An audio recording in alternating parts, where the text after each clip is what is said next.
वंदना दोस्तों, आज हम पढ़ने जाए गोगा जी।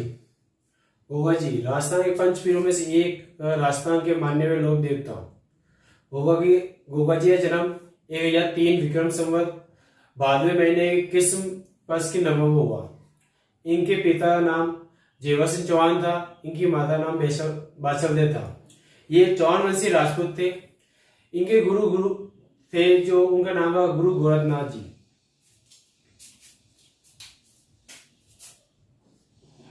इनके पिता थे जेवर सिंह चौहान।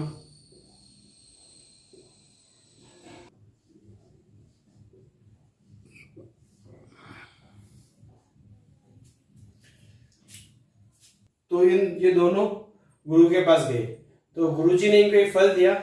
वो फल था गूगल फल।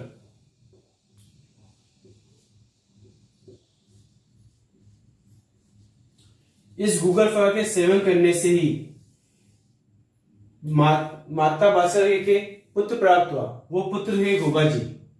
जो गोगा जी का नाम पड़ा गोगा जी, वो गुरु गोरखनाथ के नाम पर पड़ा गोगा जी। गोगा जी का विवाह हुआ वो कोलोमन गांव में वहां की राजकुमारी केवल दे से हुआ। तो इन्होंने पत्नी जो थी वो थी केवल दे।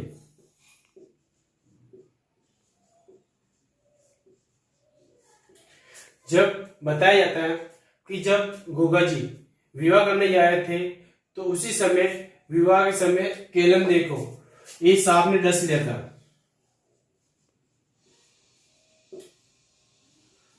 सांप ने डस लिया था। सांप डस के कारण जो केलम दे थी वो मरना से स्थिति में पहुंच चुकी थी। तो ये देख के गोगा जी को बहुत गुस्सा आया। तो गोगा जी ने अपने तंत्र मंत्र विद्या से सभी सांपों को एक हवन अग्निकुंड में जलाना प्रारंभ किया। तो जैसे जैसे सांप जलने लगे, तो उसी समय सांपों के देवता आए और सांपों के देवता ने आके गोगा जी से माफी मांगी। माफी मांगने के बाद में गोगा जी को वरदान दिया कि जो भी इंसान को सांप ने डसा होगा, तो वो आपका नाम लेने से उसका जो सर्पदंश होगा वो जल्दी ठीक हो जाएगा। और इसी प्रकार फिर जो दूसरा सांप था उसने केलमदेव का जेल चूस के बाहर निकाल लिया। और इसलिए गोगा जी को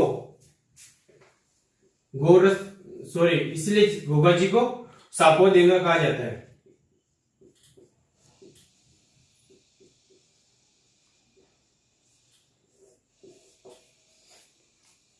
इसलिए गोगा जी को सांपों का देवता कहा जाता है।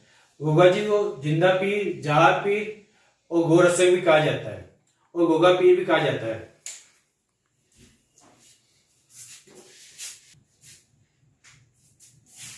जिंदा पीर, जहार पीर।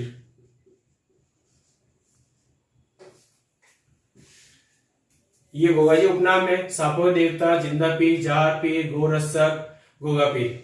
तो सांपों देवता क्यों कहते हैं वो हमने देख लिया। अब जिंदा पीर या जहार पीर क्यों कहा जाता है?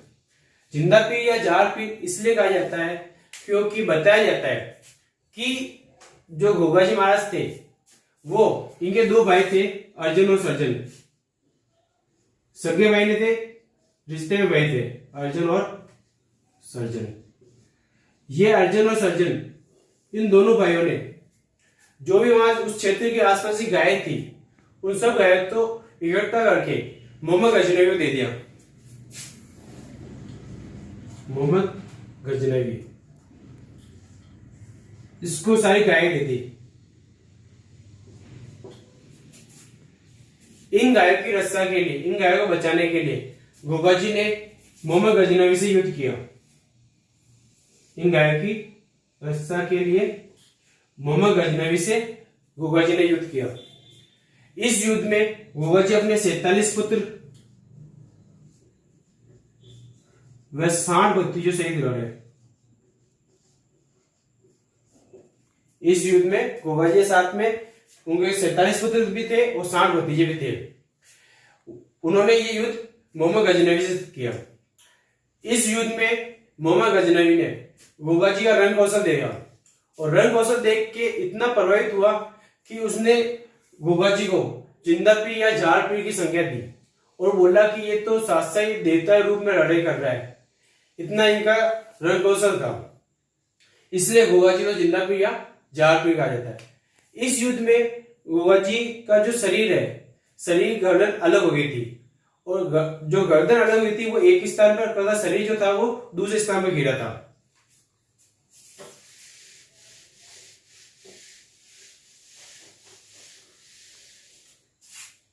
तो जिस स्थान पर सिर गिरा था उसे कहा बोला शीश मेढ़ी, और जिस स्थान पर नीचे शरीर गिरा, धड़ गिरा, उसे बोला गोगा मेढ़ी। एक शीश मेढ़ी और दूसरा गोगा मेढ़ी, जिसे गुर मेढ़ी बोलते हैं,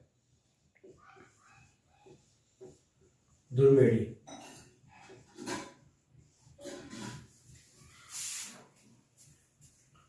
जो आपकी शीश मेढ़ी है ये आपके देदरवा चूरू में है, देदरवा चूरू, चूरू जिला देदरवा गांव। जो इनका गोगाजी जन्म हुआ वो देदरवा में ही हुआ, और जो गोगा मेढ़ी या दुर मेढ़ी है ये लोअर हनुमानगढ़ में है, नौर तहसील जिला हनुमानगढ़।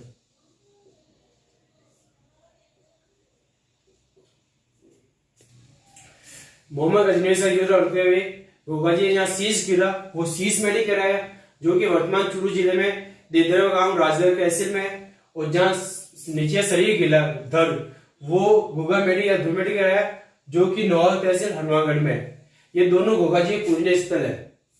ये जो गोगा मेढ़ी है, यहाँ गोगाजी जो मंदिर है उसका निर्माण फिरोज शाह तुगलक ने करवाया। मंदिर का जो निर्माण था वो फिरोज शाह तुगलक ने। जो फिरोज शाह तुगलक है उसके सैनिक थे कायम खानी सैनिक।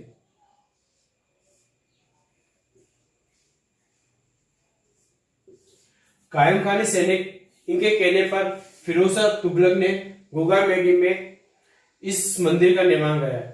इस मंदिर का जो आकार है वो मकबरे नुमा है। इसका वर्तमान स्वरूप जो आधुनिक रूप है वो महाराजा गंगा सिंह ने बनवाया।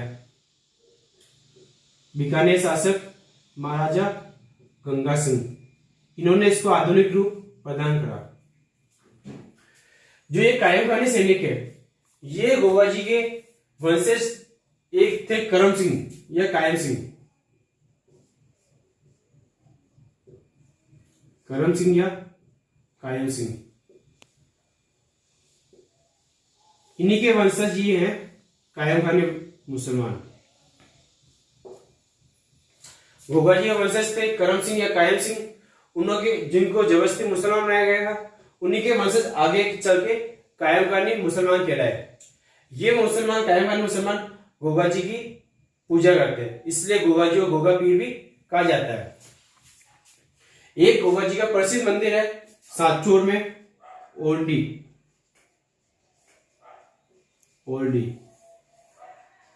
ये जालोर जिले में है। गोगाजी के आपको गांव में मंदिर मिल जाएंगे। गोगाजी जो मंदिर होते हैं वो खेजड़ी वृक्ष से नीचे होते हैं, खेजड़ी के पेड़ के नीचे होते हैं। गोगाजी के जो मंदिर होते हैं वो मेढ़ कहा जाता है या मेढ़ी कहा जाता है या थान भी कहा जाता है। मंदिर को मेढ़ी या थान तेजाजी मंदिरों में थान कहा जाता है, ध्यान रखना। जो गोगाजी की ध्वजा है वो सफेद रंग की होती है, वो जो इनका प्रतीक है वो सर्प होता है। इनका मेला भादवे महीने में कृष्ण पक्ष की नवमी को पड़ता है। इसी दिन इनका जन्म भी हुआ था, इसी को गोगा नवमी भी, जो भादवे महीने कृष्ण पक्ष नवम है इसको गोगा नवमी भी कहा जाता है। गोगा नवमी दिन घरों में गोगाजी पूजा की जाती है तथा चूरमे, लापसी और खीर का भोग चढ़ाया जाता है। किसान हल जोतने से पहले अपने हल और हाली को एक राखी मानता है उस राखी को बोलते हैं गोगा राखड़ी।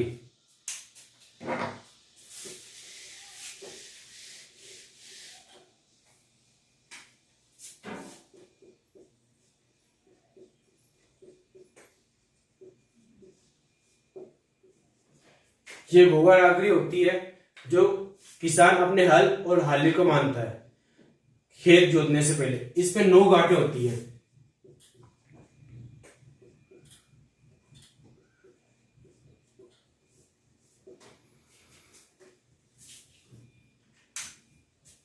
गोगा जी जो घोड़ी थी वो नीले रंग की थी। जो गोगा जी घोड़ी थी वो नीले रंग की थी, जिसका नाम था गोगा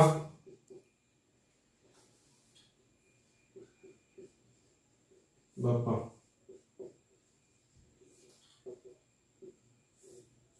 घोड़िया नाम नीले रंग की घोड़ी थी, घोड़िया नाम गोगा बापा था।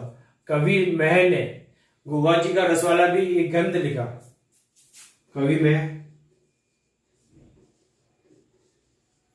इसने ग्रंथ लिखा गोगा जी का रसवाला। रसावला।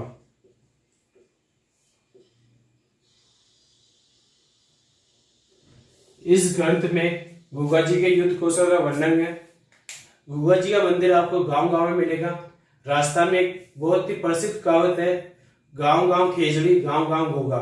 मतलब हर गांव में आपको खेजड़ी का पेड़ मिलेगा और उसी गांव में, हर गांव में आपको गोगा जी की मंदिर या थान मिलेगा। हर गांव में गोगा जी की पूजा की जाती है।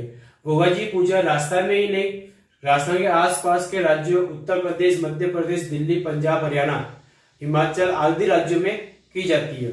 गोगा जी राजस्थान के लोग देवताओं में से एक देवता है। राजस्थान के पंचपीरों में से एक पंचपीर है। पंचपीर राजपूत वंशीय थे। राजपूत वंशीय सारे पंचपीर जितने भी राजस्थान के लोग देवताओं में से जो भी 5 पंचपीर है वो सभी पंचपीर राजपूत वंशीय थे। और राजपूत वंशीय थे। पंचपीरों में से एक रामदेव जी को गोरक्षा के लिए नहीं जाया जाता है, मिलता है। इन चारों का बलिदान जो हुआ वीर गति प्राप्त वो गोरक्षा कर। बाकी हरबू जी, मेहरा जी, पाबू जी और गोगा जी, ये चारों पंचपीर जब बलिदान हुए, वीर गति प्राप्त हुए, तो गोरक्षा के कार्य नहीं हुए। धन्यवाद।